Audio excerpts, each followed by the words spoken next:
नमस्कार, स्वागत है आपका हमारे खास कार्यक्रम आपका कानून में। आपके साथ मैं हूं अभिलाषा पाठक।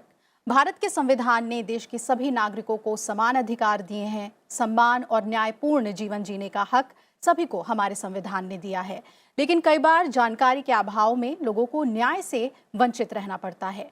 लोगों तक न्याय की पहुंच बढ़े और उन्हें वांछित अधिकार मिले, इसके लिए सरकार लीगल एड यानी मुफ्त कानूनी सहायता देती है। हमारे खास कार्यक्रम आपका कानून में हम आपको आपके कानून से रूबरू कराएंगे। क्या है आपके अधिकार, कैसे पा सकते हैं आप न्याय, और आपकी मदद के लिए सरकार ने क्या क्या प्रावधान किए हैं। हमारे साथ होंगे कानून जगत के एक्सपर्ट्स जो आपकी समस्याओं का समाधान आपको बताएंगे। अगर आपके साथ किसी भी तरह की नाइंसाफी हो रही है या आपको आपका हक नहीं मिल पा रहा है, तो हम आपको वो मंच देंगे जहां से आप कानून के जानकारों से सीधे संवाद कर आगे की राह तय कर सकते हैं। इसके लिए आप राज्यसभा टीवी से जुड़ें, हमें कॉल करें। हमारा नंबर है 011-230-94013 और 011-230-94296। आप हमें मेल भी कर सकते हैं। हमारा ईमेल आईडी है aapkakanun.rstv@gmail.com। और इसके अलावा यूट्यूब, ट्विटर के जरिए भी आप अपने सवाल हम तक पहुंचा सकते हैं।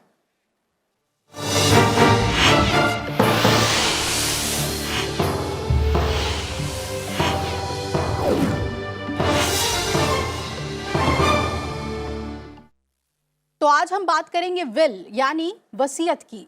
ये एक कानूनी दस्तावेज होता है जिसमें किसी एक या उससे अधिक व्यक्तियों का नाम लिखा होता है। जिसके नाम वसीयत है वो वसीयत कराने वाले व्यक्ति की मृत्यु के बाद उसकी प्रॉपर्टी और व्यवसाय का उत्तराधिकारी हो जाता है। जिस व्यक्ति ने वसीयतनामा कराया है वो जीवन में कभी भी इसे निरस्त करवा सकता है या बदलकर दूसरे के नाम भी इसमें शामिल कर सकता है या किसी का नाम हटा भी सकता है। तो आज हम विस्तार से विल के बारे में चर्चा करेंगे। आप हमें इससे जुड़े हुए सवाल पूछ सकते हैं। हमारे साथ बेहद खास मेहमान जुड़ रहे हैं। हमारे साथ रेखा अग्रवाल हैं जो सुप्रीम कोर्ट की अधिवक्ता हैं। स्वागत है रेखा जी आपका। विनोद कुमार मीणा हैं हमारे साथ जो सचिव हैं DLSA पश्चिम के। बहुत बहुत स्वागत है विनोद जी आपका। और हमारे साथ संध्या बजाज हैं जो सुप्रीम कोर्ट की अधिवक्ता हैं। संध्या जी आपका भी बहुत बहुत स्वागत है।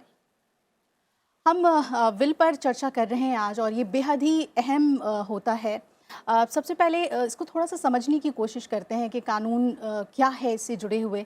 तो विल की ज़रूरत सबसे पहले क्यों महसूस की जाती है और कितना महत्वपूर्ण है ये, संध्या जी? ये बहुत ही महत्वपूर्ण डॉक्यूमेंट है। माने जो इंसान ज़िंदगी में अब पैदा हुआ है वो उसको पता है कि वो एक दिन मरेगा भी सही।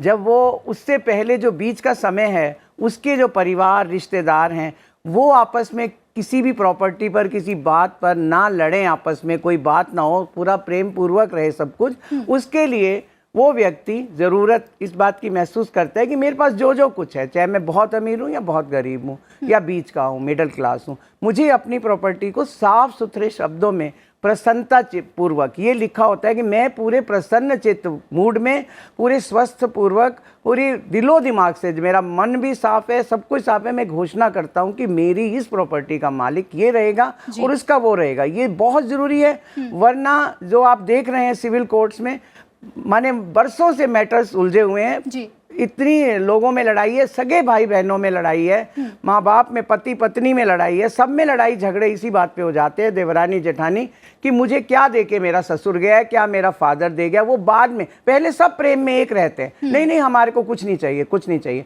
लेकिन जब मृत्यु हो जाती है उसके बाद सब झगड़ा करते हैं। इसलिए बहुत ज़रूरत है। विनोद जी, जितनी जागरूकता होनी चाहिए वसीयत को लेकर, उससे जुड़े कानून को लेकर, क्या उतनी जागरूकता है इसके कानून को लेकर भारत में? देखिए अभिलाषा जी, जो कानूनी जानकारी फैलाना जो हमारा DLSA में, जो विधिक सेवा प्राधिकरण में मेन उद्देश्य भी है जी। और हम जब कभी डोर कैंपेन करते हैं कानूनी जागरूकता फैलाने के लिए, तब हम देखते हैं कि कई कानूनों के बारे में लोगों को जानकारी नहीं है। और विल या वसीयत एक ऐसा ही कानून है जी। बल्कि जो हमारा कानून है उसके अंदर बिल्कुल बताया गया है कि इसके लिए कोई फॉर्मेलिटीज़ नहीं चाहिए। विल बनाने के लिए कोई फॉर्मेलिटी नहीं चाहिए, कोई स्टैम्प ड्यूटी नहीं, कोई स्टैम्प पेपर नहीं, कोई रजिस्ट्रेशन नहीं। एक प्लेन पेज पे आपकी इच्छा का आप व्यक्त कर सकते हैं लिखत में, इतना ही कुछ है। और ये जानकारी फैलाने के लिए हम कर रहे हैं और आपका प्रोग्राम इसमें बहुत अच्छी मदद भी करेगा। जी बिल्कुल। रेखा जी, कहते हैं कि चल और अचल दोनों ही संपत्तियों का विल कराया जा सकता है। कुछ जानकारी का अभाव है लोगों में। कई बार ऐसे मामले भी आते हैं जिसमें लोगों को पता ही नहीं है कि विल के जद में क्या क्या चीज़ें आती हैं, तो उसे कैसे देखें हम? देखिए, पूरी जीवन जब कोई भी व्यक्ति, पुरुष हो या महिला, जब अपना पूरा जीवन निकालता है तो उस जीवन के अंदर वो कुछ चल और अचल संपत्ति, हर व्यक्ति से हम ये अपेक्षा करते हैं कि उसने कुछ इकट्ठी करी होंगी। पुरुषों से हम सोचते हैं कि जो अपना व्यवसाय करते हैं, कोई नौकरी पेशा करते हैं, तो उन्होंने कुछ तो इकट्ठा करा होगा।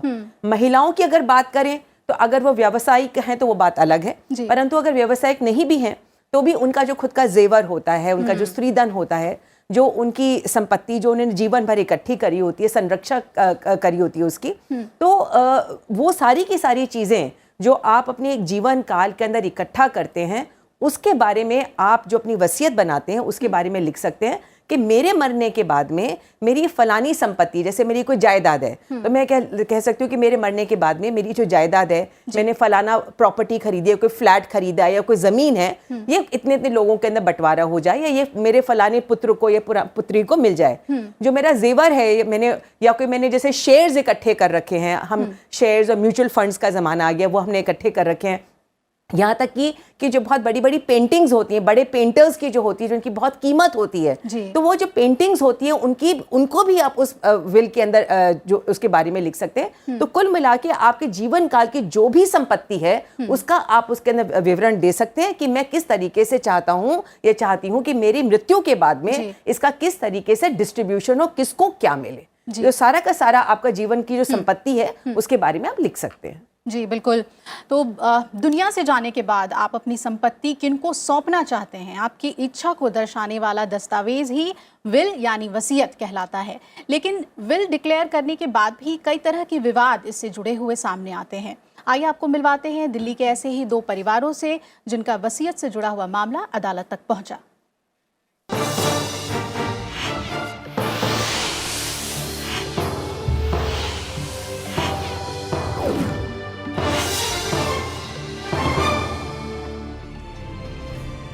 आपने जो भी कमाया और अर्जित किया, आपकी चल या अचल संपत्ति आपकी मौत के बाद कौन इसका हकदार होगा, ये वक्त रहते तय कर लेना बेहद ज़रूरी है।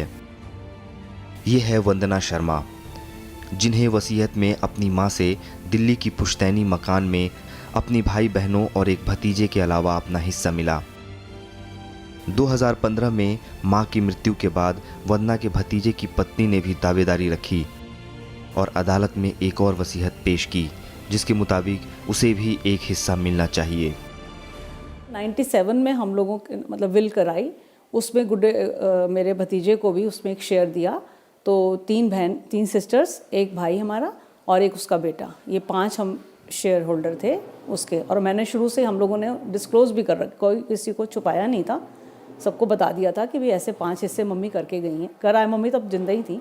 विल सामने पेश करी जो 2014 मतलब में कराई हुई थी, उनकी डेथ से कुछ महीने पहले। तो बस वही है कि उस समय तो वो बहुत जर्जर थी, बहुत बीमार थी, मतलब बीमार तो नहीं थी कह सकते, लेकिन वो बहुत दिनों से खा नहीं रही थी, बहुत वीक थी, वो बहुत सोती थी और एकदम जैसे लेटी रहती थी। वो उस हालत में उनसे बनवाई होगी, क्योंकि जो उसके वो थे गवाह जैसे बोलते हैं जिनको, उनको हम नहीं नाम से नहीं जानते और हम लोग कोई नहीं जानते, हमारे फैमिली वाले। अपने जीते जी व्यक्ति अपनी वसीयत में तब्दीली कर सकता है, लेकिन इस मामले की पेचीदगी थी 2 विल। वंदना का कहना है कि दूसरे विल के गवाह को वो कभी नहीं जानते थे और ये वसीयत माँ ने कब लिखी ये उनके भतीजे और पत्नी के अलावा और कोई नहीं जानता। टेस्टेटर जिन्होंने वसीयत लिखी थी उन्होंने 1997 में एक विल लिखी। उनके 4 बच्चे हैं और 4 बच्चों के साथ उन्होंने अपने एक पोता, उनको भी एक शेयर दिया। तो यानी कि टोटल 1/5 शेयर उन्होंने अपनी प्रॉपर्टी को दिया और रजिस्टर कराई विल। लेकिन उसके बाद क्या हुआ, एक उनकी ग्रैंड डॉटर इन लॉ यानी कि पोते की wife granddaughter in law एक विल लेके कोर्ट में आती है, which has been eligibly made in the years of 90 years. वो 90 साल की उम्र में वो बताती है उन्होंने एक और वसीयत बनाई जिसमें उन्होंने पुरानी वसीयत को खारिज करते हुए ये कहा कि उन 5 शेयर्स के अलावा मैं अपनी पोत बहू को 6th शेयर और देती हूँ। तो उस चीज़ को लेके अदालत के अंदर ये केस आया। अब वहाँ पर सवाल यही आके खड़ा हुआ कि इन दोनों विल में से सच्ची कौन सी है, क्योंकि 90 साल की उम्र में एक विल बनाई जाती है और सबसे हैरानी की बात यह है कि उस विल में पुरानी विल का कोई जिक्र ही नहीं है और ना ही उसके अंदर कोई रीजंस है कि वो विल क्यों चेंज करी जा रही है, किस चीज़ के लिए उनको ये करना पड़ा, क्या ऐसे कंपेलिंग सर्कमस्टेंसेस थे। तो ये चीज़ अदालत के आगे है, पेंडिंग है। और इन मीनवाइल क्योंकि मकान पे स्टे लग गया है। वसीयत की तरह ही अपने जीते जी लोग गिफ्ट डीड के जरिए भी अपनी संपत्ति किसी को सौंप सकते हैं। दिल्ली के परमजीत सिंह ने अपने बेटे को अपना फ्लैट गिफ्ट डीड कर उसके नाम कर दिया था, लेकिन उसकी शादी के बाद पत्नी से कानूनी लड़ाई शुरू हो गई, जिससे परमजीत को फ्लैट खोने का डर सताने लगा। उन्होंने बेटे से फ्लैट वापस उनके नाम करने की सलाह दी, लेकिन बेटे ने साफ मना कर दिया। वरिष्ठ नागरिक प्राधिकरण में मामला पहुंचा और परमजीत को उनकी संपत्ति वापस मिल गई, लेकिन अब वो विल को लेकर काफ़ी सजग हैं। अभी नहीं किया कोई भी। अभी तो ये है ना कि मैं देख रहा सोच रहा हूँ कि भी क्या करूँ इसका, क्योंकि मैंने पहले गलती कर दी उस वक्त। अब मैं अगर जब भी करूँगा तो अब मैं सोच के करूँगा कि किसके नाम करना चाहिए, ताकि मैं सेफ रह सकूँ। जब तक मेरी लाइफ है तब तक तो मैं सेफ रह सकूँ ना, क्योंकि मेरा फ्लैट है, मेरा पैसा लगा हुआ है इसके ऊपर और मेरी आमदनी इसी में लगी है सारी। बट आफ्टर रिटायरमेंट अब थोड़ा सा मेरे को PF का अमाउंट मिला है, तो उससे फिर थोड़ा सा मेरा गुजारा चल रहा है मेरा। वसीयत को लेकर कानून बेहद सरल है, लेकिन फिर भी इसे बनाते वक्त कुछ बातों का ख्याल रखा जाए तो इसका अनुपालन करना आसान हो सकेगा। वसीयत बनाते समय उनको पहले सीनियर सिटीजन को होमवर्क करना पड़ेगा। होमवर्क करना पड़ेगा कि जो जो प्रॉपर्टी है, बैंक अकाउंट्स हैं उसके, वो अपने कागज़ पे अच्छी तरह उसको लिखे और उसके प्रॉपर्टी अगर है तो प्रॉपर्टी का पूरा एड्रेस, उसका एरिया, या अगर बनी हुई है तो कितनी मंजिल है वो सब लिखिए उसके अंदर। उसमें कौन कौन सी मंजिल पे वो लोग रह रहे हैं उनके पर्टिकुलर सही लिखे।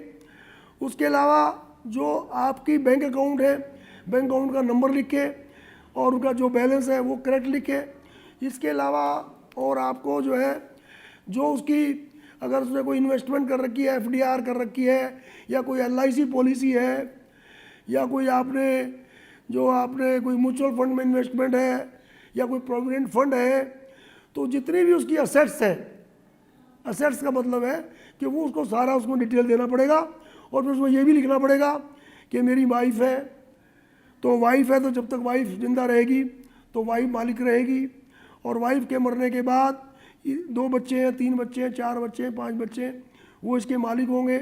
इसमें किसको क्या मिलेगा, किसको क्या मिलेगा, किसको क्या मिलेगा, तो ये बहुत डिटेल में उसको लिखना पड़ेगा। और पहली लाइन में उसको ये लिखना पड़ेगा कि मैं आज जो है बड़े होश हवास के साथ, बिल्कुल ये मैं कंडीशन में फिट कंडीशन है मेरी, मैं जो है ये मैं सब लिख रहा हूँ। चलिए, कॉलर्स हमारे साथ जुड़ने लग गए हैं और हम चर्चा आगे बढ़ाएंगे, आपको बेहतर ढंग से सरल करके समझाएंगे कि विल से जुड़े हुए प्रावधान क्या हैं, किस तरह से इसे सरल बनाया गया है। एक कॉलर हमारे साथ मुंबई से जुड़ रहे हैं, सलीम है हमारे साथ, माफ़ कीजिएगा जी। सलीम, पूछिए अपना सवाल। मैडम जी, मैं मुंबई से बोल रहा हूँ। देखिए, मेरे बाप की प्रॉपर्टी थी जी, मेरे भाइयों ने धोखे से मेरे माँ के नाम पे करवाई, मुझे कुछ भी पता नहीं था। और फिर माँ के पास विल देना के लिए जी, तो मेरे माँ मरने के बाद 2 भाइयों को सब मिलेगा, और मेरे भाई और बहन, हम लोगों को कुछ भी नहीं है। हम दोनों 4 भाई एक बहन है। ठीक है, क्या जानना चाहते हैं आप? कोर्ट में, ये मैटर अभी कोर्ट में है। आप क्या जानना चाहते हैं? मुझे ये जानना चाहते हैं, धोखे से किए, धोखे से लोग ने मेरी सिग्नेचर भी बनाया लोग ने। चलिए, ठीक है, हम समझने की कोशिश करते हैं। ये बता रहे हैं विल इनके पिता ने किया था, तो धोखे से अगर इन्हें लग रहा है तो क्या चुनौती दे सकते हैं ये विल को? जी, रेखा जी। बिल्कुल। देखिए, पहली बात तो जो इनके नाम से लग रहा है कि ये मोहम्मडन है जी, तो इनकी खुद की जो पर्सनल लॉज हैं उसी से प्रॉपर्टी का डिवीजन होगा।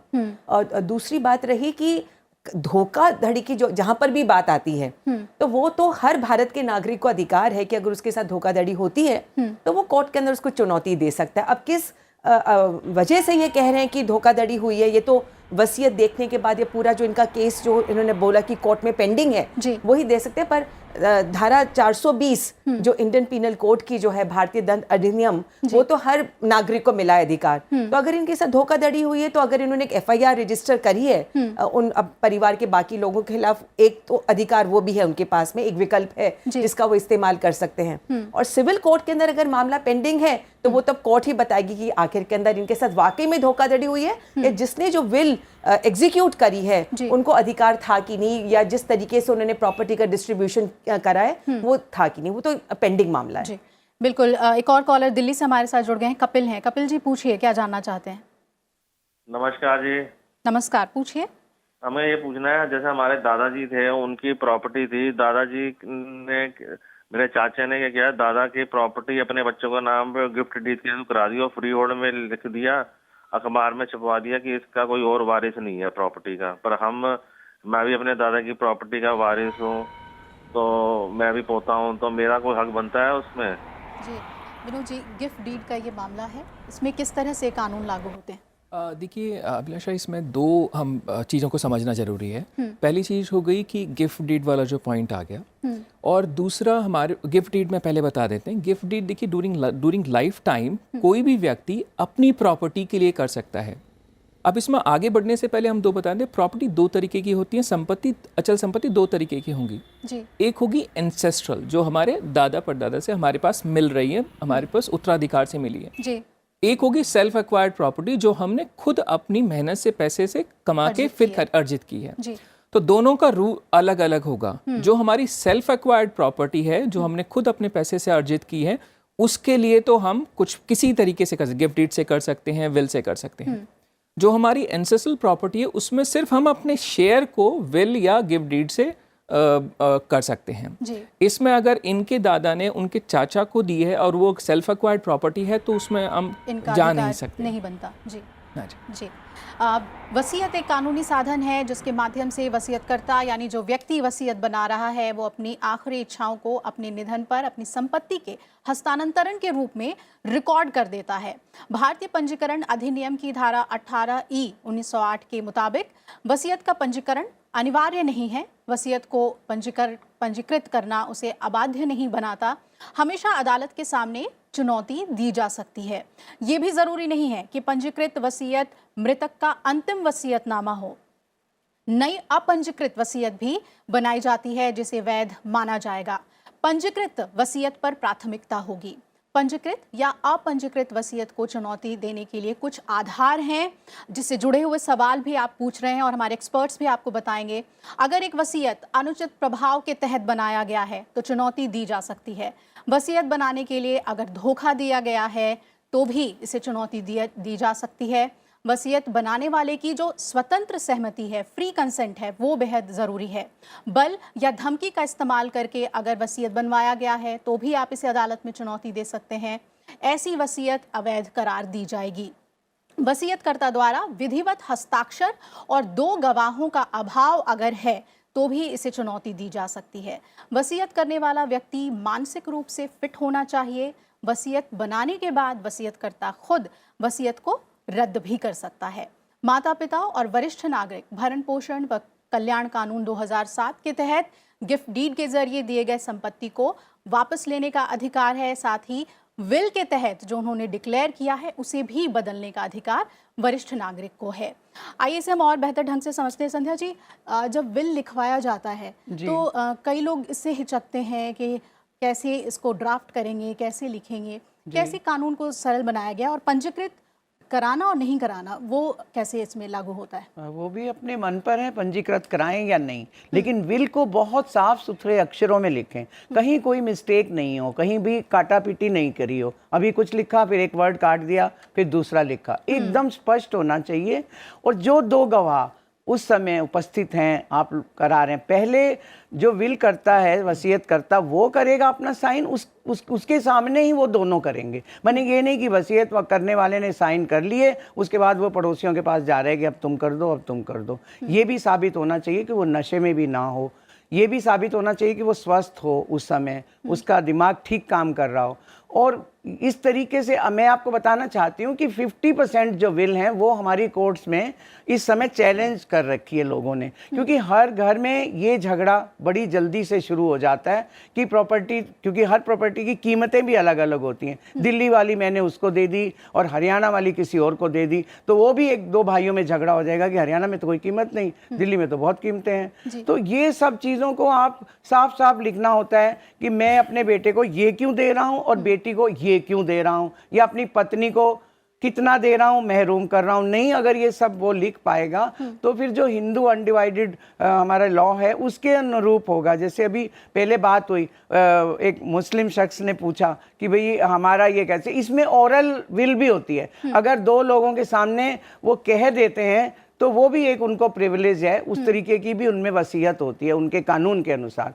लेकिन हमारे कानून में सिर्फ यही है कि आप बिल्कुल साफ सुथरा अपने मतलब मन से पहले स्पष्ट हो। दिल मतलब विल और दिल का बहुत बड़ा संबंध है। अगर आप दिल से नहीं कर रहे हो एक विल, तो समझ लीजिए उसमें आपका दबाव है, आपको बताया गया है, आपको समझाया गया है, देखो ये कर दो, नहीं तो हम आपसे रिश्ता तोड़ लेंगे, नहीं तो कोई धमकी वगैरह नहीं, जैसा अभी आपने बताया। तो ये बच्चे लोग या जो भी बाकी घर के लोग होते हैं, और एक ये कोशिश ये होनी चाहिए कि अपनी जो विल है उसको आप 2-3 जगह पे ढंग से रखें। ऐसा कितने केसों में मैं देखती हूँ जिसमें विल प्राप्ति नहीं होती, मिलती नहीं है कि वो विल क्या करके गया, असल में वो विल करके जाते हैं। तो उनकी पूरी चर्चा भी होनी चाहिए, इतनी नहीं कि बहुत ज्यादा हो जाए, लेकिन इतनी कम भी नहीं कि वाइफ को भी नहीं पता, बच्चों को भी नहीं पता कि आप चाहते क्या हो। होनी चाहिए, जानकारी बहुत जरूरी है। चलिए संजय हमारे साथ जुड़ रहे हैं, संदीप जुड़ रहे हैं हमारे साथ जयपुर से। संदीप जी क्या जानना चाहते हैं, पूछिए। हेलो जी पूछिए। हाँ जी मैम। जी संदीप, आप सभी मेरे दादाजी की प्रॉपर्टी है जी। हेलो, दादाजी की प्रॉपर्टी है, तो मेरे दादाजी की प्रॉपर्टी में जो पिताजी हैं वो उसमें कोई हिस्सा नहीं दे रहे। संदीप आपका सवाल विल से जुड़ा हुआ नहीं है लेकिन संपत्ति से जुड़ा हुआ है, हम इसे ले लेते हैं। इन्हें क्या करना चाहिए विनोद जी? देखिए, जिस तरीके सवाल सुनने के बाद जो समझ में आया है, इनका केस एंसेस्ट्रल प्रॉपर्टी से रिलेटेड ही है, क्योंकि अगर दादा से फादर को मिली है तो उनका फिर अकॉर्डिंगली राइट इनका बनेगा। तो जो फादर के पास जो अधिकार अपना है वो अपने शेयर को डिस्पोज ऑफ करने का है, जो उनको शेयर मिला है। बाकी जो अगर चेंज से उनको मिलेगा वो अकॉर्डिंगली इनका राइट बनता है। मेरे फादर को ही नहीं दिए जी। अच्छा, फादर को ही नहीं दिए, तो फादर को नहीं दिए तो सेम जो क्वेश्चन जो इससे पहले हमारे पास एक दर्शक है दिल्ली से ही, उन्होंने पूछा था, सेम उसी लाइन पे आ जाएगा।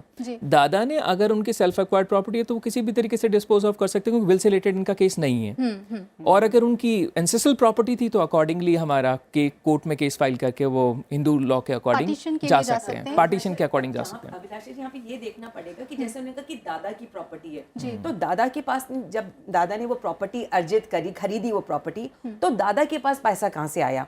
तो सिर्फ ये कहना कि दादा की प्रॉपर्टी है तो दादा के पास क्या परदादा से पैसा आया उसको खरीदने के लिए? तो हमें इसकी जो हिस्ट्री है, इस प्रॉपर्टी का कैरेक्टर देखने के लिए पीछे जाना पड़ेगा। सिर्फ ये कहने से कि दादा की प्रॉपर्टी और मेरे पिताजी को शेयर नहीं मिला, काम नहीं चलेगा। अगर दादाजी की सेल्फ अक्वायर्ड प्रॉपर्टी है तो जरूरी नहीं कि वो किसी को भी दें, वो किसी को भी नहीं दे सकते, किसी को भी दे सकते हैं, और मतलब किसी भी बच्चे को दे सकते हैं अगर वो चाहें तो। और अगर वो चाहें कि मैं किसी को देना ही नहीं चाहता, मैं किसी थर्ड पर्सन को देना चाहता हूँ, किसी संस्था को देना चाहता हूँ, किसी और रिश्तेदार को देना चाहता हूँ, तो वो उनकी इच्छा है। तो आपको पीछे जाके देखना पड़ेगा कि सिर्फ ये कहने से काम नहीं चलता कि फलाने की प्रॉपर्टी है, दादा के पास पैसा कहाँ से आया, क्या परदादा से आया या दादा ने अपनी मेहनत से उसको खरीदा, ये देखना पड़ेगा। जो विल करके गए हैं ये भी देखना पड़ेगा ना, विल करी है या नहीं करी है। एक और कॉल हम ले लेते हैं, हमारे साथ बिहार से जुड़ रहे हैं संजीव। संजीव जी पूछिए, क्या जानना चाहते हैं आप? हाँ नमस्कार। नमस्कार, पूछिए। हाँ मैडम, ऐसा है कि मेरे फादर की अर्जित जमीन जो थी उन्होंने मेरे को सेल डीड कर दिया जी 97 में, और उन्होंने जमीन लिया था 62 में। और जमीन जो लिया हुआ था उसमें जमीन में ये लिखा हुआ था कि ये मैं अपने खेती के मतलब पेशा से लिया हूँ, लेकिन वो डॉक्टर थे और वो नौकरी में थे जी। हाँ, और उनके नाम से ही अर्जित जमीन है, उन्होंने मुझे सेल डीड की है। तो उस पर मेरा अधिकार होगा या चाचा के लड़के का भी अधिकार हो सकता है? चलिए, ये अधिकार जानना चाह रहे हैं। सेल डीड इनके नाम पर है जी। बिल्कुल सिंपल बात है इनका, मेरे ख्याल से इनको कोई चिंता की बात नहीं है। सेल डीड हो गई यानी कि रजिस्ट्रार के सामने जो है वो प्रॉपर्टी इनके नाम पर ट्रांसफर हो चुकी है। तो अब राइट, टाइटल और इंटरेस्ट उस प्रॉपर्टी के अंदर, यानी कि जो हर तरीके का अधिकार होता है किसी, वो ओनरशिप का जो है वो आज इनको मिल चुका है। पिता डॉक्टर थे और उन्होंने लिख भी रखा है कि ये मैंने अपने पैसे से खरीदी है, तो बात खत्म हो गई, इनको कोई चिंता की बात नहीं है जी। एक और कॉलर नेहा हमारे साथ जुड़ गई हैं भागलपुर से। नेहा जी, पूछिए, क्या जानना चाहती हैं आप? जी नेहा जी, पूछिए। जी, आप सभी कॉलर से जानना चाहती हूँ जी। मेरे पापा रह रहे थे, अपने पापा के घर में 50 साल से रह रहे थे। तो वहाँ मेरे बड़े पापा वो जमीन चलिए, इनकी आवाज़ हम तक नहीं पहुंच पा रही, और सभी कॉलर से गुजारिश है कि आप जब भी हमें कॉल करें अपने टीवी का वॉल्यूम कम कर लें, तो बेहतर ढंग से हम संवाद कर पाएंगे।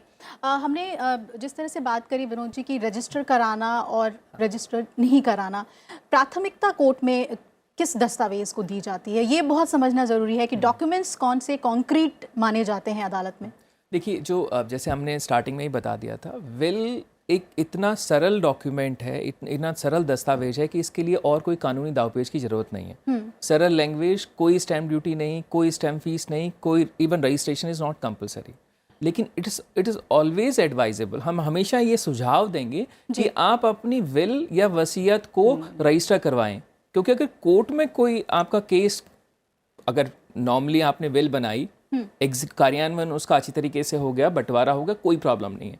लेकिन अगर चैलेंज हो गया तो कोर्ट में रजिस्टर्ड विल को थोड़ा सा और अहमियत दी जाती है। और एक और इसमें मैं ऐड करना चाहूँगा कि नॉर्मली क्या होगा, 2 विटनेस हमारे पास जरूरी हैं विल के लिए, सिर्फ एक यही मेन चीज़ है। कोर्ट में अगर चैलेंज होता है प्रूव करने के लिए 1 विटनेस का आना जरूरी है जी। लेकिन कई बार सिचुएशन ऐसी होती है कि दोनों ही विटनेस हमारे नहीं है। तो इस केस में अगर विल रजिस्टर्ड है तो रजिस्ट्रार को बुला के उसको as a witness court testify कर सकता है। और ऑनेबल एपेक्स कोर्ट, हमारी सुप्रीम कोर्ट ने काफ़ी कैटेगोरिकली बताया हुआ है कि ऐसे कभी केस होगा जिसमें दोनों विटनेसेस नहीं है, तो इवन रजिस्ट्रार आके एज अ विटनेस उसको प्रूव कर सकता है। रेखा जी, कुछ जो पेचीदगियां देखी जाती हैं इन मामलों में कि एक विल था, वो परिवार की जानकारी में था, जैसा हमने अपनी केस स्टडी में भी दिखाया, बाद में कोई और दावा करते हुए एक दूसरी विल लेकर आ जाते हैं, तो ऐसे में कैसे कोर्ट इसको देखती है? क्योंकि कानून कहता है कि जो बाद वाला वसीयत है वो मान्य होगा, तो कैसे दोनों को तोला जाता है? जब भी कोई झगड़ा होता है अभिलाषा कोर्ट के अंदर कि मेरी पहली वसीयत में क्या है, दूसरी वसीयत में क्या है, कोर्ट को दोनों जो वसीयत हैं, जो विल्स उनके सामने, उनकी जो सब्सटेंस है उसके अंदर क्या लिखा हुआ है उसको आजमाना पड़ता है। कि फर्ज करिए कि पहली विल जो थी वो अगर कोई चैलेंज कर रहा है कि पहले विल जो थी गलत है, ये ऐसे नहीं था, तो उनको ये कोर्ट में साबित करना पड़ेगा, जो भी व्यक्ति उसको चैलेंज कर रहा है कोर्ट के अंदर, कि जिस व्यक्ति ने विल को बनाया वो सही दिमाग में नहीं था या उसके ऊपर कोई इन्फ्लुएंस था। तो वैसे तो विल का मतलब होता है आखिरी इच्छा, this is my last will, जो अंग्रेजी में लिखा जाता है वो ये लिखा जाता है, आखिरी मेरी इच्छा ये है कि मैं ऐसे चाहता हूं या चाहती हूं कि मेरी चल संपत्ति का इस तरीके से बंटवारा हो। तो सिर्फ एक आखिरी कहने से कोर्ट पहली बात तो देखती है कि आखिरी विल है कौन सी।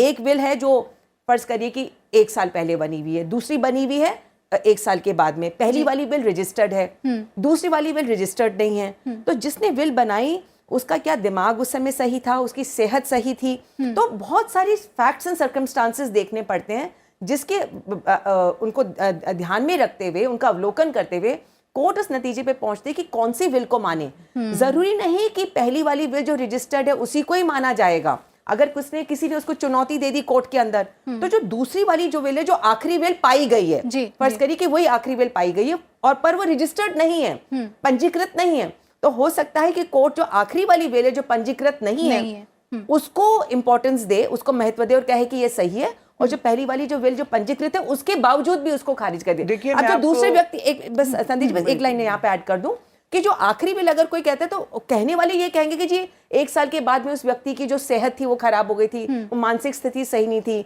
डॉक्टर का सर्टिफिकेट नहीं लिया गया कि उनकी मानसिक और शारीरिक स्थिति सही है कि नहीं, वगैरह वगैरह। तो चैलेंज करने के लिए तो बहुत बातें होती है, कोर्ट सारी चीजों को मद्देनजर रख के फैसला करते हैं। देखिए कानून ये है कि अगर दूसरी विल बनती है तो पहली विल का उसमें मेंशन जरूर होना चाहिए कि मैं जो पहले विल मैंने बनाई थी वो मैं कैंसिल कर रही हूँ, ये मैं दूसरी विल बना रही हूँ फला फला डेट को, ये मेरी फ्रेश विल है, और उसका भी हवाला दूसरी में देना पड़ता है, तभी दूसरी विल वैलिड होती है। यानी कि दूसरे विल बनाने की जरूरत क्यों पड़ रही है, उसका एक सर्कमस्टांसेस चेंज हो जाते हैं। जैसे कि आप बेटे को दे रहे हैं कुछ और पता चलता है कि हमारे से पहले बेटे की डेथ हो गई, और यदि आप मतलब किसको आप, तब आपके बहुत सारे सर्कमस्टांसेस बनते हैं। पता चलता है मेरे 2 बेटे हैं, एक बेटे ने तो मेरा बहुत कहना माना, मेरे से बात ठीक रखी, दूसरा बच्चा काम नहीं कर रहा है, तो अपनी विल से वो उसे बेदखल करता है। उसके ऊपर 10 केस चल रहे हैं, जी मैं नहीं मानते, अब उसको अपना बच्चा नहीं मानती जो।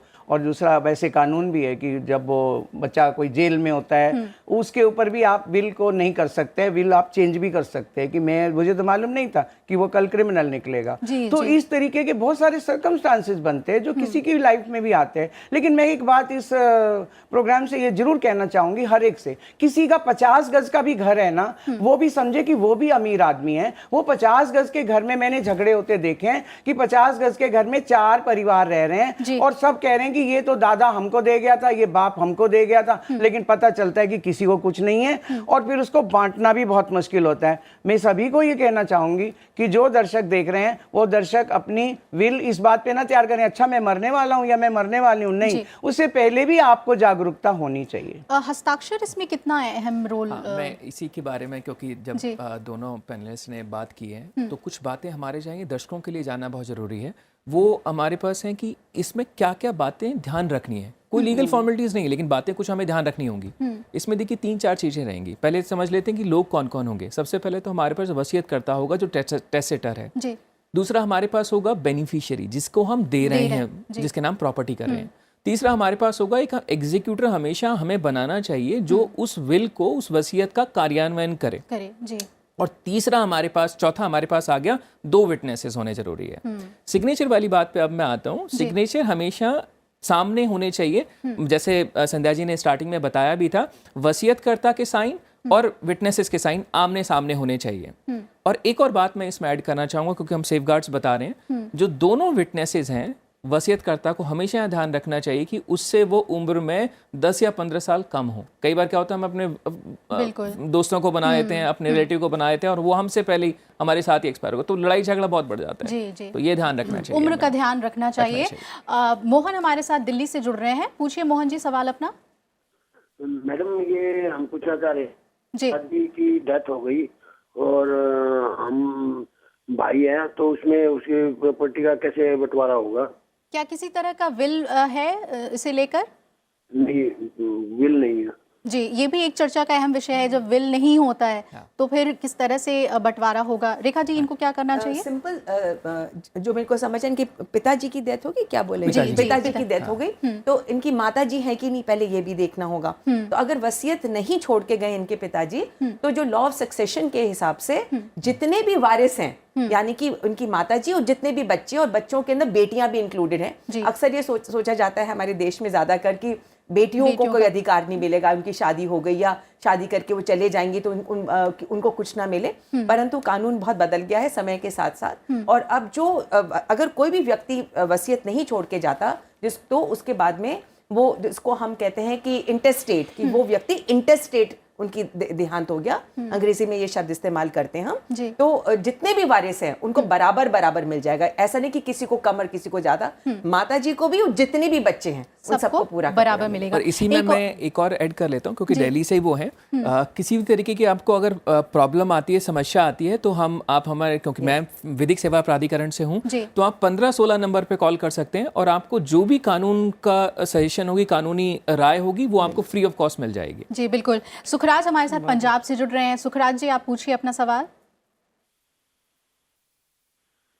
सुखराज जी पूछिए। हाँ जी नमस्कार जी। नमस्कार, पूछिए। हाँ जी, मेरा सवाल ये है जी, मतलब मेरे सिस्टर दे पति दी डेथ हो गई, सुसाइड कर ली उन्हें, तो वो प्रॉपर्टी नहीं दे रही। आपकी बहन को प्रॉपर्टी नहीं मिल रही? हाँ जी, उसके मतलब भी ना उसको आग लगी थी तो उसके हाथ और पाँव दोनों नहीं आई जी। तो वो प्रॉपर्टी नहीं दे रही। उसकी एक बेटी भी है सिस्टर की। ठीक है, चलिए ये विल से जुड़ा सवाल तो नहीं है। नहीं है, लेकिन अधिकार है। अधिकार है, अधिकार है। हिंदू अनडिवाइडेड जो हमारा बिल है, वाइफ का पूरा अधिकार है, पत्नी का। पत्नी को और बच्ची भी है, उनको भरण पोषण का भी अधिकार है, हर तरह के अधिकार हैं उस सोसाइटी प्रॉपर्टी में से।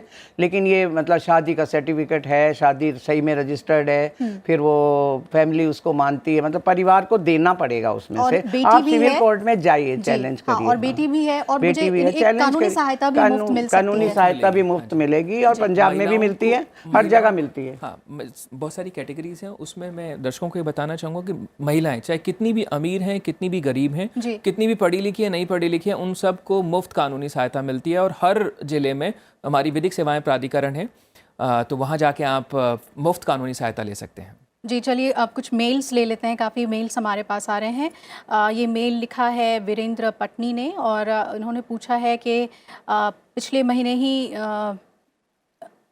आई हैव लॉस्ट माई फादर, और एक बेटा, एक बेटी और पत्नी, यानी कि ये अपने परिवार के बारे में बता रहे हैं। और ये पूछना चाह रहे हैं कि मुझे पता नहीं है कि पिता ने कोई विल किया था या नहीं, तो किस तरह से संपत्ति का बंटवारा होगा। अगर नॉलेज नहीं है विल के बारे में, तो क्या कोई अवधि है जिसके लिए इंतज़ार करना होगा कोर्ट में जाने से पहले, मृत्यु के बाद पिता के?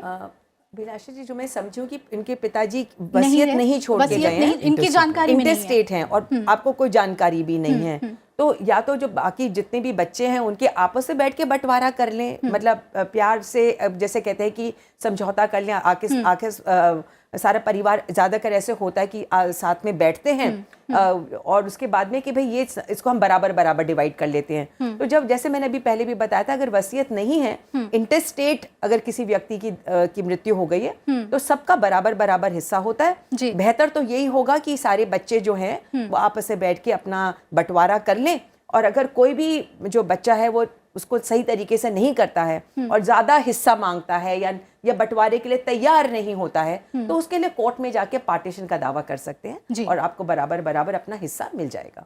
बिल्कुल, तो विल से जुड़े हुए तमाम अहम बातें हमारे एक्सपर्ट्स आपको बता रहे हैं। आइए उस पर हम एक बार नज़र डालते हैं। भारत में विल कई प्रकार के मान्य हैं, जैसे privileged will, unprivileged will, conditional और contingent will, joint wills, concurrent wills, mutual wills, duplicate wills, holograph wills, इसे हम चर्चा में भी शामिल करेंगे। भारत में वसीयत से जुड़े जो पैमाने हैं, 18 साल से अधिक आयु और स्वस्थ दिमाग का व्यक्ति वसीयत खुद बना सकता है। वसीयतनामा लिखने के लिए स्टैम्प पेपर की भी ज़रूरत नहीं।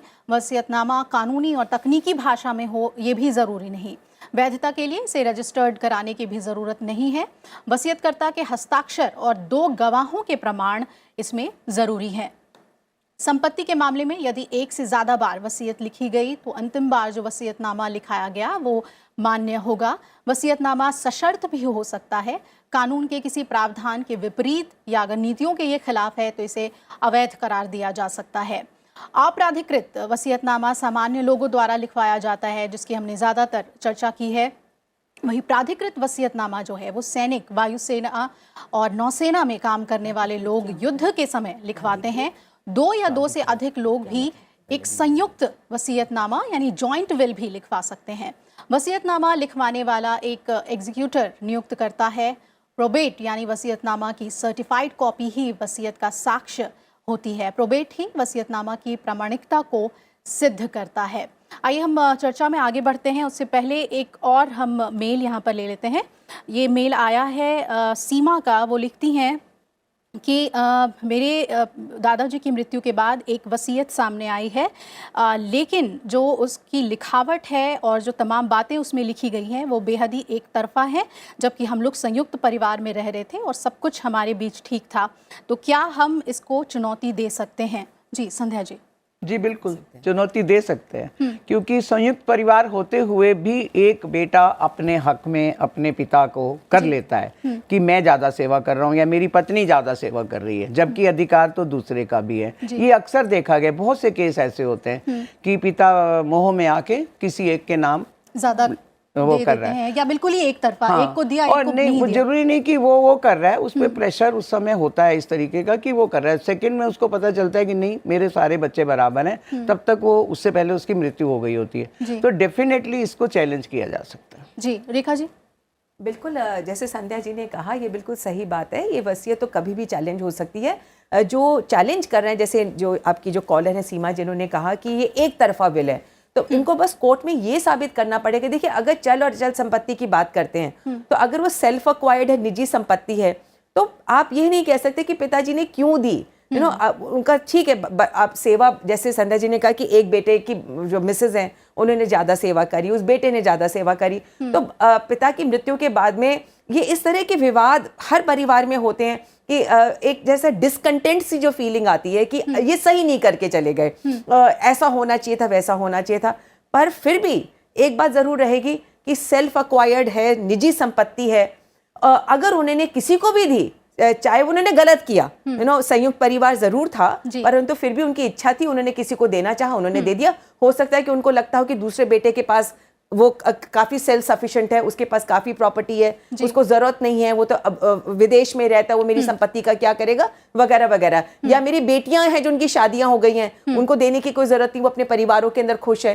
तो कई सवाल उठते हैं जो परिवार के अंदर एक जो रिश्ते कई बार खराब भी हो जाते हैं उसके बाद में। पर देखना पड़ेगा कि अगर निजी संपत्ति है तो वो किसी को भी दे सकते हैं। जी, एक कॉलर हमारे साथ परमजीत जुड़ रहे हैं पंजाब से। परमजीत जी, आप पूछिए अपना सवाल।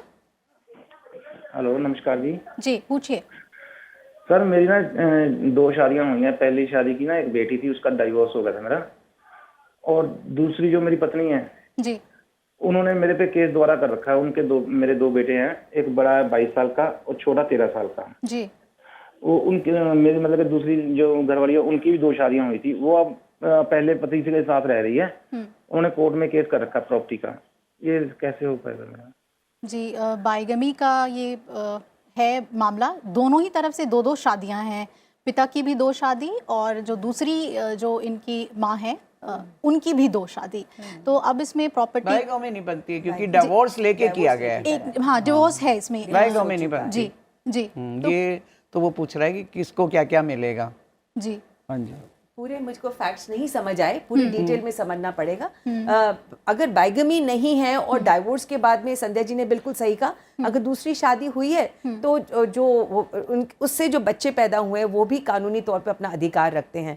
तो कुल मिला के इसका जवाब मैं यही दे सकती हूँ कि बच्चे जो होते हैं वो अवैध नहीं होते हैं। कानून के अंदर आपका रिश्ता अवैध हो सकता है किसी पत्नी के साथ, किसी महिला के साथ में, किसी पुरुष के साथ में, पर जो आपकी संतान उस रिश्ते से पैदा होती है वो आपके जायज बच्चों के बराबर ही होती है। तो अगर पहली पत्नी से आपके कुछ बच्चे हुए हैं और उसके बाद आप जैसे क्लियर नहीं है कि तलाक हुआ कि नहीं हुआ, पर तो उसके बाद में जो बच्चे पैदा हुए होंगे तो उनका भी अधिकार पूरा रहेगा। अगर तलाक नहीं भी हुआ होगा तो भी उनको पूरा का पूरा मिलेगा। जब वो म्यूचुअल तलाक होता है उसमें लिखा जाता है कि बच्चे का भरण पोषण कौन करेगा। एक मुश्त भी एलामनी मिलती है कि एक मुश्त ले ली उन्होंने इकट्ठी की, अब उसके बाद मैं कोई नहीं करूंगी। ये तो पूरा केस पढ़ने पर ही मालूम लगता है कि आपको किस चीज की जरूरत है। जिस तरह आप लोग पूछ रहे हैं वो ये आप बच्चों का, जो रेखा जी ने बोला कि बच्चों को तो मिलना बनता ही है हर वक्त, वो कहीं पर भी रहे, उनकी पढ़ाई लिखाई, उनका भरण पोषण आपकी जिम्मेवारी है, हक बनता है। जी, गोविंद परबत जो है वो विटनेस को लेकर सवाल पूछना चाह रहे हैं विल में, कि जो विटनेस का जो हम लोगों ने बताया कि उम्र में फ़र्क होना चाहिए, तो वो लिख रहे हैं कि क्या 10 साल का गैप जो है वो क्या कानून में कहीं स्पेसिफाई किया गया है? देखिए, जैसे मैंने आपको बताया था कि विल, वसीयत बहुत ही सरल डॉक्यूमेंट है, कहीं कानून में ऐसा कोई प्रावधान नहीं दिया है, लेकिन ये वर्ड ऑफ कॉशन है कि आप हमेशा इस चीज़ को ध्यान रखें। बस एक तो उम्र की बात ध्यान रख लें, दूसरी बात आप ध्यान रख लें कि जो आपके विटनेस हैं वो बेनिफिशियरी नहीं होने चाहिए। यानी जिसके नाम आप प्रॉपर्टी कर रहे हैं उसी को विटनेस ना बनाएं। विटनेस आपके इंडिपेंडेंट होने चाहिए। आप अपने मित्र को बनाएं, किसी और रिलेटिव को बनाएं जिसका आप प्रॉपर्टी में कोई हिस्सा नहीं दे रहे हैं। बस यही आपको ध्यान रखना है, 2 विटनेसेस आपको रखने हैं। मैंने उम्र का सिर्फ इसलिए बताया कि कल को हम विल क्यों बना रहे हैं। विल इसलिए बना रहे हैं कि हमारे पास लड़ाई झगड़ा ना हो, उनकी मृत्यु के बाद एग्जीक्यूट हो सके। तो बस उम्र का इसलिए बताया कि उनके बाद वो जिंदा रहे और प्रूव करने का केस आए तो आराम से हो सके। विनोद जी की बात पे बस एक बात और ऐड करना चाहूंगी कि जो विनोद जी ने कहा कि जो आपके गवाह हैं उनको कुछ संपत्ति नहीं मिलनी चाहिए, वो बेनिफिशियरी हकदार नहीं होने चाहिए। ये इसलिए होता है क्योंकि अगर आप कल चैलेंज करते हैं, कोई भी वसीयत को चैलेंज करता है, तो एक सवाल ये उठता है कि अगर आपने उसी विटनेस को, उस गवाह को कुछ संपत्ति दे दी है, तो ये सवाल उठता है कि कहीं आपने जो गवाह हैं उन्हें बहला फुसला के, क्योंकि उनको उनका खुद का इंटरेस्ट था इसलिए उन्होंने इस वसीयत को बनवा लिया। तो बेटर ये रहता है कि आप जो गवाह बनाएं उनको बिल्कुल थर्ड पर्सन को बनाएं जिनको आपकी चल और अचल संपत्ति से कुछ भी लेना देना नहीं है। लड़ाई झगड़ा बच जाता है उससे। जी बिल्कुल। एक सवाल है, ये लिखते हैं महाराष्ट्र में भारत सरकार ने 99 वर्ष का करार के साथ दादाजी को खेत मिला, खेती करके हम गुजारा करते हैं, उस खेत की क्या वसीयत बन सकती है और अगर बनेगी तो वारिस कौन कौन हो सकेगा? अगर करार, शायद ये लीज की बात कर रहे हैं, पट्टा, जी जी, तो क्या उसकी वसीयत कर सकते हैं? पट्टे में मिली जमीन की, शायद ये सवाल ऐसे भी अहम हो सकता है कि किन किन चीज़ों की वसीयत कर सकते हैं, जो आप लोगों ने हमें चल अचल संपत्ति के बारे में बताया अगर था। उनको सिर्फ जी संदेश आप बोले जी, अगर उनको सिर्फ उसका पट्टा मिला है, जैसे संध्या जी ने शब्द इस्तेमाल किया, यानी कि वो सिर्फ उसको बोने का अधिकार मिला है कि 99 साल का आपका अधिकार है, तो वो इसका मतलब जैसे कहते हैं कि फ्री होल्ड नहीं है, उनका खुद का उसके अंदर इंटरेस्ट जरूर है कि 99 साल तक उसका इस्तेमाल कर सकते हैं, पर उनकी खुद की संपत्ति नहीं है। तो उसके अंदर वो उसका जहां तक मैं समझ पाई उस सवाल को, वो उसकी वसीयत नहीं कर सकते। सिर्फ 99 साल तक आप उस खेत का आप बोने का अधिकार रखते हैं, और उस बोने का और उसके अंदर जितनी भी जो आपको जो खेती जो उससे पैदा होती है, आप उसका फायदा हो सकता है। हाँ, वसीयत में ये बना सकते हैं कि वो जो 99 साल का जो आपको पट्टा मिला है, उसका जो शेयर है, मतलब जिसके अंदर जो उपज होती है, जो खेती होती है, मैं ये वसीयत करता हूँ कि 99 साल तक का जो ये इसका जो फायदा होगा वो मेरे संतान इस तरीके से लेंगी। पर वो उसके अंदर यानी कि आप सिर्फ अचल चीजों का कर रहे अचल चीजों का कर रहे, अचल का नहीं कर रहे, यानी कि मूवेबल प्रॉपर्टी हो गई ना, जो आपकी उपज होती है उससे, आप जमीन का नहीं कर रहे हैं, not the land, only the growth जो प्रोड्यूस ऑफ द लैंड है, उसका आप वसीयतनामा बना सकते हैं। वो भी जनरेशन जो है वो उसका लाभ उठा सकते हैं। भरत हमारे साथ जुड़ रहे हैं, अगले कॉलर। भरत जी, पूछिए अपना सवाल आप। मेरा सवाल ऐसा है कि अभी यूनियन बैंक में लोन चल रहा है मकान का, उस 11 लाख रुपया लोन है जी। फिर वो जिसके नाम पे लोन था, जिसके नाम पे दस्तावेज था, उसका डेथ हो गया है। अभी उसको वारसदार में एक पत्नी है और 2 सगीर बालको है। अभी वो प्रॉपर्टी बेच देना चाहती है, तो क्या कोर्ट से परमिशन लेना पड़ेगा या नहीं, वो बेच सकती है? जी, आपका सवाल उतनी अच्छी ढंग से हम समझ नहीं पा रहे हैं। आप क्या कहना चाह रहे हैं? प्रॉपर्टी पे लोन है तो क्या हम उसे बेच सकते हैं या नहीं, ये पूछ रहे हैं आप? ये, और जिसके नाम पे लोन था ना, उसका डेथ हो गया है जी, और उसका 2 वारसदार में एक पत्नी है और 2 बच्चे हैं। 2 बच्चे हैं, वो सगीर है। जी जी, चलिए, बैंक के पास होगा, जो बैंक के पास होगा तो उसमें सारी शर्तें बैंक ही लिखता है। जब बैंक दे रहा होता है लोन कि अगर इसकी डेथ हो गई तो उसके बाद में कौन कौन लायबिलिटी किस पे आएगी, वो लोन बैंक के माध्यम से ही आपकी शर्तों को पता चलेगा कि वो बेच सकते हैं कि नहीं। मृत्यु हो भी गई है, जैसे जिस व्यक्ति की जिसने वो लोन लिया तो भी लोन खड़ा रहता है कि वो लोन खत्म नहीं होगा, लोन भी खत्म होता है, जो है वो जो बाकी पत्नी बच्चे जितने भी उनके ऊपर ट्रांसफर हो जाएगा। और ये भी देखना पड़ेगा कि जब लोन लेते समय उन्होंने कोई और प्रॉपर्टी को तो मॉर्गेज नहीं किया है, इक्विटेबल मॉर्गेज तो नहीं क्रिएट करा है। ये भी एक लोन से ही जुड़ा हुआ सवाल है। चंद्रमोहन जी हैं, वो लिख रहे हैं कि एक प्रॉपर्टी मेरे फादर ने ली थी और मैं उसमें गारंटर था उस लोन में, और जो विल है वो मेरे नाम का है, तो अब क्या बाकी परिवार के लोग इसमें क्लेम कर सकते हैं? गारंटर, देखिए, जो गारंटर का हम देखें तो वो उसको प्रॉपर्टी नहीं मिली है, वो गारंटर है कि कल को अगर लोन में डिफॉल्ट होता है, कुछ होता है, वो उसकी रिस्पॉन्सिबिलिटी रहेगी। तो इसमें ऐसा कुछ इनका नहीं आएगा कि मेरे को गारंटर बनाया तो सारी प्रॉपर्टी वो मेरे पास ही आ जाएगी, ऐसा नहीं है। अगर विल बनी है तो विल के अकॉर्डिंग होगा, सेल्फ अकॉर्ड प्रॉपर्टी है तो, और नहीं है तो फिर अकॉर्डिंगली आपको आपस में बंटवारा करके होगा, जो आपका पर्सनल लॉ के अकॉर्डिंग चलेगा। जैसे नाम से पता लग रहा है तो हिंदू सक्सेशन एक्ट हमारा 1956 लगेगा इसमें। लेकिन ये कह रहे हैं he has made the registered will in my name, तो ओके, जिस दिन ये लोन पूरी करते हैं विल के मुताबिक प्रॉपर्टी इनकी हो जाएगी। देन विल का तो मतलब ही है is a declaration of intentions, यानी जो आपकी इच्छा है उसको डिक्लेयर कर रहे हैं। तो अगर सेल्फ एक्वायर्ड प्रॉपर्टी अगर इनके नाम की है तो इनके नाम रहेगी। जी बिल्कुल। एक और कॉलर हमारे साथ जुड़ रहे हैं, आइए उन्हें शामिल कर लेते हैं। हर्षी है हमारे साथ दिल्ली से। जी पूछिए अपना सवाल। हेलो जी पूछिए। मैम मेरा क्वेश्चन ये था कि मैं पहले फ्लैट की रजिस्ट्री कराने के लिए जा रही हूँ, तो बेसिकली मुझे अपनी तरफ से कौन कौन से डॉक्यूमेंट जो है वो क्लियर देखने होंगे और क्या प्रिकॉशंस रखना होगा। मतलब मैं कई बार ये होता है ना कि एक ही प्लॉट की जगह 30 दिन रजिस्ट्री हो जाती है, पता नहीं चल पाता, लंबे टाइम के बाद पता चलता है, या फिर कुछ इश्यूज हो रहा हो तो वो नहीं सामने आता। तो मुझे वो सब कोर्ट में क्या ध्यान रखना होगा। ये जो प्लॉट का एरिया है वो है लोनी, गाजियाबाद, दिल्ली, एनसीआर। चलिए, विल से जुड़ा सवाल नहीं है अर्शी आपका, मुझे लगा था विल कैसे रजिस्टर करें उसको लेकर आपका सवाल है।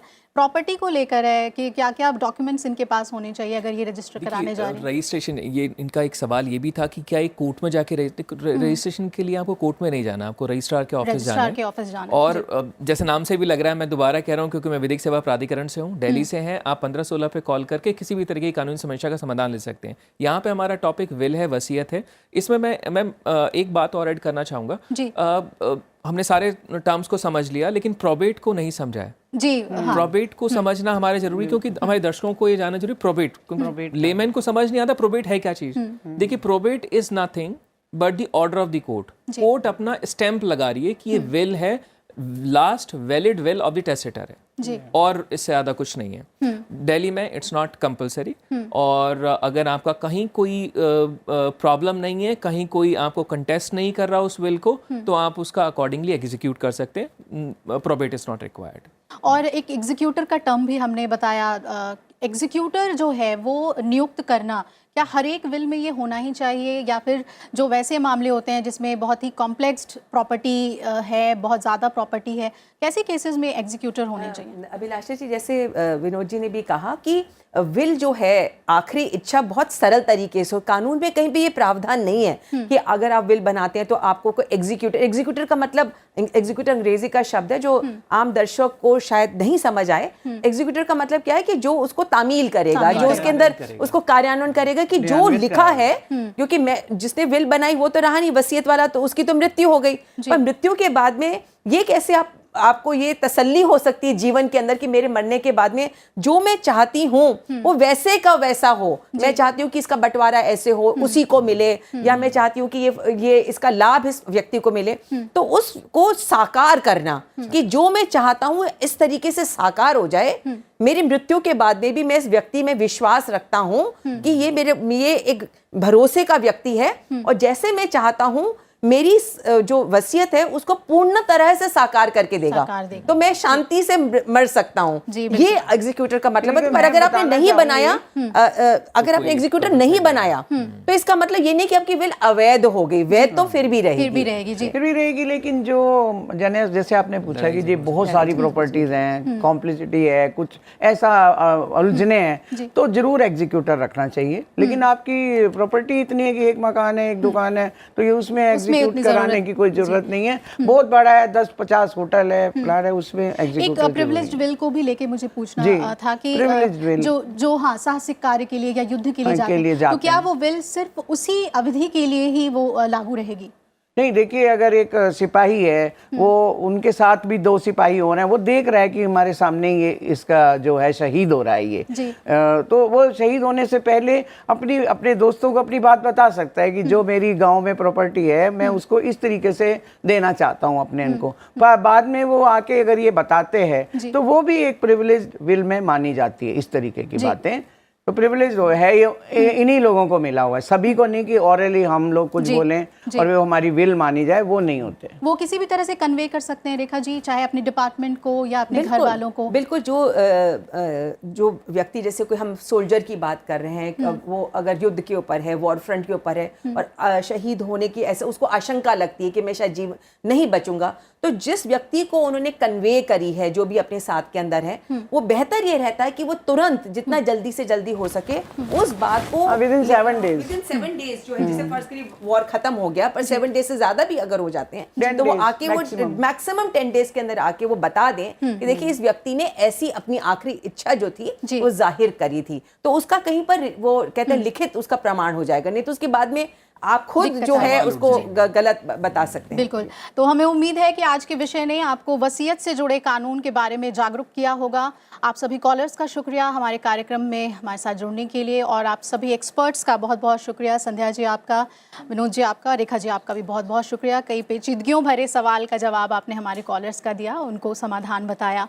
तो आपका कानून में आप किस कानूनी विषय पर जानकारी और समाधान चाहते हैं ये भी हमें ज़रूर बताएं। कार्यक्रम से जुड़ी आपकी कोई सलाह है तो वो भी हमें ज़रूर दें। मेल करें हमें आपका कानून.rstv@gmail.com पर, और इसके अलावा यूट्यूब, फेसबुक और ट्विटर के ज़रिए भी अपने सुझाव आप हम तक पहुंचा सकते हैं।